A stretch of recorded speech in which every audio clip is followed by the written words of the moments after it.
Alors le deuxième message que j'ai à donner, aujourd'hui, parce que je relis encore ça aujourd'hui sur les réseaux sociaux et j'en ai franchement ras-le-bol. C'est tous ces fameux chrétiens sages et intelligents qui ont appris leur vérité de Google et non pas de la Bible et qui arrêtent pas de dire: «Les vrais chrétiens ne fêtent pas Noël». Arrêtez de confondre Noël avec, le Père Noël qui est, une fête païenne et cetera, et puis arrêtez de dire: «C'est l'Église catholique qui a décidé que c'était le 25 par rapport au solstice et tatati et vous nous fatiguez. Si vous n'avez pas envie de vous réjouir de la naissance de Christ, qui est une chose très importante, qui a été prophétisée, dont on a parlé également dans l'Évangile pour rendre grâce, etc., c'est votre problème. Si vous n'avez pas envie, comme Marie, de repasser sur vos cœurs toutes les bontés de l'Éternel et de saluer que le Verbe ait été fait chair et qu'il soit passé par le ventre d'une vierge, Ésaïe 7,15, l'Éternel vous donnera un signe, etc., etc. Si vous ne comprenez pas tout ça, c'est votre problème. Mais arrêtez, s'il vous plaît, excusez-moi, de nous emmerder. Faites ce que vous voulez et laissez les gens tranquilles.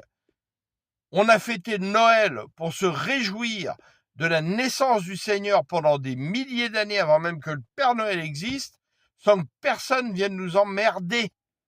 Et dans ces temps-là, justement, de Noël, faites preuve d'amour, de grâce, de générosité. Parce que si le Seigneur est venu justement sur la terre, c'est par grâce imméritée. Il n'est pas venu là pour embêter les gens.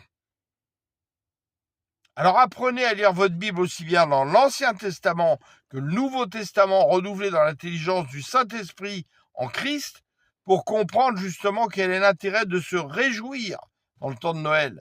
Et puis si vous commencez à nous parler des planètes, du solstice, de ceci, de machin, apprenez que celui qui a créé l'univers, c'est lui qui a créé toutes les planètes, c'est lui qui a créé le solstice, c'est lui qui a créé toutes ces choses, et que l'Éternel ne fait rien au hasard non plus.